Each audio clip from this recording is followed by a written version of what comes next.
Frozen shoulder வந்து இன்னைக்கு ரொம்ப அதிகமாக இருக்குது உலகத்தில். அதாவது இப்படி மேலே வரைக்கும் தூக்குனா நிறைய பேத்துக்கு வலி வருது. அதை டெஸ்ட் கூட பண்ணாமல் இருக்கிறாங்க. அப்புறம் சைடில் இப்படி தூக்கணும், அப்டக்ஷன் மூமெண்ட்டு. முன்னாடி மேலே தூக்குறது வேற, சைடில் இப்படி தூக்குறது வேற. சைடில் இந்த மாதிரி தூக்குறது, அப்புறம் பின்னாடி கொண்டு போய் அடுத்த முழங்கையை பிடிக்கிறது. சரிங்களா? இந்த மாதிரி. அப்புறம் நைட் இந்த பக்கம் திரும்பி பார்த்தா இந்த மிட் ஆஃப் த ஆர்ம் இந்த இடத்துல வலிக்கிறது. இந்த இடம் பார்த்துக்கோங்க, மிட் ஆஃப் த ஆர்மில் வலி வர்றது. அப்படின்னா அம்மா போடுற இடத்துலன்னு வச்சுக்கோங்களேன், இன்ஜெக்ஷன் போடுற இடத்துக்கு கொஞ்சம் கீழே. அப்புறம் ஒரு குழியாற்று இருக்குமில்ல, அங்கே வலிக்கிறது. அப்புறம் வந்து பின்னாடி கொண்டு போய் இப்படி பிடிச்சா வலி வரும், இப்படி பின்னாடி கொண்டு போனால், இல்லைன்னா இப்படி பண்ணால். இதெல்லாம் பண்ணி பார்த்துக்கோங்க. இந்த மாதிரி ஏதாச்சும் இருந்துச்சுன்னா அது அடசிவ் கேப்சுலைட்டிஸ், பெரிய ஆர்த்ரைட்டிஸ் ஆர் ஃப்ரோசன் ஷோல்டர். அப்படின்னா என்னன்னு கேட்டிங்கன்னா, ஒரு உள்ளுக்குள்ளே நீர் கோர்த்துட்டு ஜவ்வு ஒன்றோட ஒன்று ஒட்டிட்டு வலிக்குதுன்னு அர்த்தங்க. உள்ளே அந்த நீர் கோர்த்துனா சாதாரணமாக ஏதோ தண்ணி மாதிரி நீர் கிடையாது, சீ பிடிச்ச மாதிரி. அந்த நீர் இன்ஃப்ளமேஷன் வந்து நிறைய நம்மளுக்கு சைடு எஃபெக்ட் கொடுக்கும். அந்த நீர் வந்து உதாரணத்துக்கு ஒன்று சொல்கிறேன், சிஆர்பி லெவலை கூட அதிகப்படுத்தும். சிஆர்பின்னா என்னென்னா சி ரியாக்டிவ் ப்ரோட்டீன். அந்த டெஸ்ட்டில் என்ன பார்க்குறாங்கன்னா உடம்புல இருக்க டோட்டல் இன்ஃப்ளமேஷன் பார்க்குறாங்க. ஏற்கனவே நம்மளோட உணவு பழக்க வழக்கத்தினாலேயும் ஸ்ட்ரெஸ், டிப்ரெஷன், ஆங்ஸைட்டினாலேயும் எல்லா இடத்துலையுமே கொஞ்சம் இன்ஃப்ளமேஷன் இருக்கும்.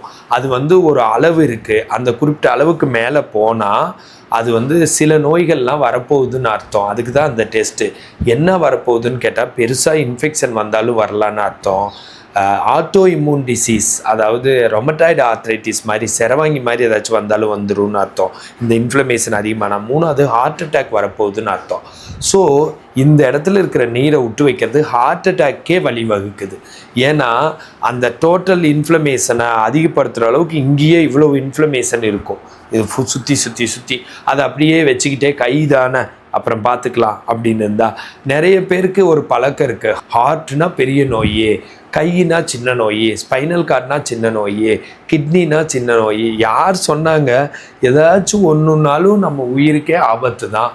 ஏதாச்சும் ஒன்றுனாலும் கை கால் வராமல் போயிடும். ஸ்பைனல் கார்டில் ஏதாச்சும் ஆனால் 2 கை 2 கால் வராமல் போயிடும். அது என்ன சின்னதா உங்களுக்கு? அது வந்து நம்ம டெத் ஆகிறதுக்கு ஈக்குவல் தானே. தலை மட்டும் ஆட்டிட்டு என்ன பண்ண போகிறோம்? கை கால் இருந்தே நம்ம மகிழ்ச்சியாகவே இல்லை, அப்புறம் அதுவும் இல்லாமல் போச்சுன்னா என்ன பண்ணுவீங்க? அதே தான். இதை சின்ன நோயின்னு வச்சுக்கிட்டு அப்படியே இது ஒன்றும் இல்லைங்க, இது பயப்பட தேவையில்லைங்க அப்படின்னு கேட்குறது. பயப்பட தேவையில்லாத நோயே கிடையாதுங்க. அப்படி ஒரு நோயே கிடையாது. இங்கே புண்ணாவது உற்றுறீங்க, செப்டிக் ஏதாச்சும் ஆகி அப்படியே போனால் கையை எடுத்துட மாட்டாங்களா? இல்லை வந்து வேறு ஏதாச்சும் கேங்க்ரீன் ஃபார்ம் ஆனால் இறந்து கூட போயிட மாட்டோமா? என்ன உடம்புல எந்த பார்ட்டை நீங்கள் வந்து மோஸ்ட் இம்பார்ட்டண்ட் இல்லை லீஸ்ட் இம்பார்ட்டன்ட்னு வச்சுருக்கிறீங்க? ஹார்ட் மட்டும் மோஸ்ட் இம்பார்ட்டண்ட்டாக, மற்றதெல்லாம் லீஸ்ட்டாக? ஒன்றுமே இல்லையா? கண்ணு போயிடுச்சுன்னா நல்லா இருப்பீங்களா? இல்லை பல்லு போயிடுச்சுன்னா சாப்பிட முடியுமா? இல்லை வந்து கிட்னி ஃபெயிலியர் ஆயிடுச்சுன்னா உயிரோடு இருப்போமா? ஸோ அதனால் அப்படி ஒரு இது எடுத்துக்க வேணாம். இந்த நோயை சும்மா சாதாரணமாக இல்லை. இந்த நோய் இல்லை, எந்த நோயுமே ஃபஸ்ட்டு நோய் வராமையே தடுக்கணும். நோயை வச்சுட்டு வாழ்கிறது ஒரு கல்ச்சரா? நோயை வச்சுட்டுலாம் இருக்கக்கூடாது. வர்றதுக்கு முன்னாடியே இது வந்துருமோ, இந்த வயசில் இது வந்துருமோன்னு கேர்ஃபுல்லாக நல்லா பழங்கள், காய்கறிகள் சாப்பிட்டு மன அமைதியாக நல்லா தூங்கி நல்ல பழக்க வழக்கத்தை ஃபாலோ பண்ணணும். அப்படி இருக்கிறப்ப நோய் வந்ததுக்கப்புறமே இது சின்ன நோய், இது பெரிய நோய், இது மீடியம் நோயின்லாம் யார் சொன்னாங்க? அதெல்லாம் கிடையாது. பயங்கரமான பிரச்சனை. எல்லா நோயும் சரி பண்ணிக்கணும், நோயே இல்லாமல் இருக்கணும். ஸோ அதனால் இதுக்குன்னு எக்ஸசைஸ் சொல்லித்தரேன், அதை பண்ணுங்கள். கண்டிப்பாக இதுலேருந்து க்யூர் ஆவீங்க. இப்போ சொல்லித்தரது ஒரு உதாரணத்துக்கு 4 எக்ஸசைஸ் சொல்லித்தரேன். இந்த நோயே மெயினாக யாருக்கு வருதுன்னா சுகர் பேஷண்ட்ஸுக்கு வருது. அதை தவிர கழுத்தெலும்பு தேஞ்சு போயிருந்தாலும் வருது. அதை தவிர சின்னதாக அடிபட்டுட்டாலும் வருது, உள்ள நீர் கோர்த்து. 1 2 3 4 5 6 7 8 9 10 1 2 3 4 5 6 7 8 9 10 இந்த மாதிரி 7 தடவை பண்ணணும். அப்புறம் இப்படி தொட்டு இப்படி வீசுறது, தொட்டு வீசுறது நல்ல எக்ஸசைஸ். 7 தடவை இப்படி வீசி பார்த்துக்கோங்க. இன்னும் இங்கே வரைக்கும் வீசணும். நேராக போகணும், இப்படி கீழே போகக்கூடாது. நேராக 90 டிகிரி இந்த எக்ஸசைஸ் பண்ணுங்கள். சரிங்களா? இந்த மாதிரி எக்ஸசைஸ் இதெல்லாம் ஒரு சும்மா 2 எக்ஸசைஸ் சொல்லி கொடுத்துருக்கேன். ஆனால் உண்மையாலே என்னென்னா நிறைய இருக்குது. 100 எக்ஸசைஸ் இருக்கும், உட்காந்து செய்கிறது, படுத்து செய்கிறது, அந்த மாதிரிலாம். அதெல்லாம் எக்ஸசைஸ் பண்ணி நீங்கள் க்யூர் ஆகிக்கலாம். இதை பற்றி கவலையே படாதீங்க. அண்டு இது வந்து உதாரணத்துக்கு சொல்லியிருக்கேன். ஆனால் நிறைய எக்ஸசைஸ் இருக்குது, ப்ராப்பராக சொல்லி கொடுத்தா இதுலேருந்து வந்துடுவீங்க. எந்த நோயினாலும் உடனடியாக ஸ்டெப் எடுத்து க்யூர் பண்ணிக்கோங்க. அந்த நோயை மெயின்டைன் பண்ணிட்டு இருக்காதீங்க. ஆல்மோஸ்ட் எல்லா நோயுமே க்யூரபிள் தான். நீங்கள் தான் தெரியாமல் அதை மெயின்டைனபிள்னு நினச்சிட்ருக்கீங்க. இன்க்ளூடிங் சுகர், பிபி எல்லாமே க்யூரபிள் தான். நீங்கள் சோம்பேறித்தனத்துலேயும் பணம் செலவாயிருமே அப்படிங்கிறதுலையோ எதுலேயோ அதை வச்சுக்கிட்டே இருக்கிறீங்க. அதுக்கு என்னமோ மெயின்டைன் பண்ணிக்கிட்டு அது என்னமோ பண்ணிகிட்டே இருக்கிறீங்க. ஆக்சுவலாக இதெல்லாம் வாழ்க்கை முறை நோய். வாழ்க்கை முறை மாற்றினாலே நல்லாயிரும். வாழ்க்கை முறை மாற்றுறதுக்கு பணம் செலவாகும். என்னென்னா நம்ம ஜாலியாக இருக்கணும், ஹாப்பியாக இருக்கணும்னா கண்டிப்பாக செலவாகும்ல. நம்மளே ஒருத்தவங்களோட பேச பிடிக்கும்னா அவங்களுக்கெல்லாம் அன்புனா லவ் இஸ் காடு, அன்பு தான் கடவுள். கிவிங் இஸ் லவ், கொடுக்கறது தான் அன்பு.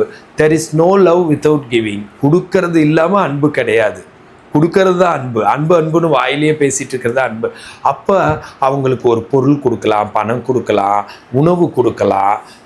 இது இருந்தால் அவங்களுக்கும் நம்மளுக்கும் நல்ல கனெக்ஷன் இருக்கும். அப்போ வந்து நம்ம மனசு நல்லா இருக்கும்.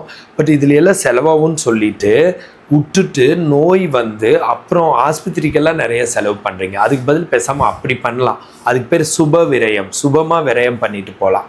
அதுக்கு பதில் இப்படி போயிட்டு செலவு பண்ணுறதுக்கு ஆட்டோமேட்டிக்காக பண்ணிடலாம். கடவுள் உங்களுக்கு ஆட்டோமேட்டிக்காக பண்ண பர்மிஷன் கொடுத்துருக்காங்க. ஆனால் நீங்கள் பண்ணாமல் அப்புறம் கடவுள் கட்டாயப்படுத்தி செலவு பண்ண வச்சிடறாரு. கட்டாயப்படுத்தினா நோய் வந்தால் பண்ணியே தானே ஆகணும். ஏன் நோய் வர வைக்கிறீங்க? அன்புக்கு செலவு பண்ணுங்கள், உணவுக்கு செலவு பண்ணுங்கள். ஃப்ரூட்ஸ் நல்லதாக வாங்கி சாப்பிடுங்க. ஃப்ரூட்ஸு கிலோ 200 பயந்துட்டு ஓடிடுறீங்களே. ஆப்பிள் 200, இது மாதுளம்பழம், பொமக்ரான்ஸ் 200. அப்படியெல்லாம் இருக்காதீங்க. உடம்பு மேலே செலவு பண்ணுங்கள்.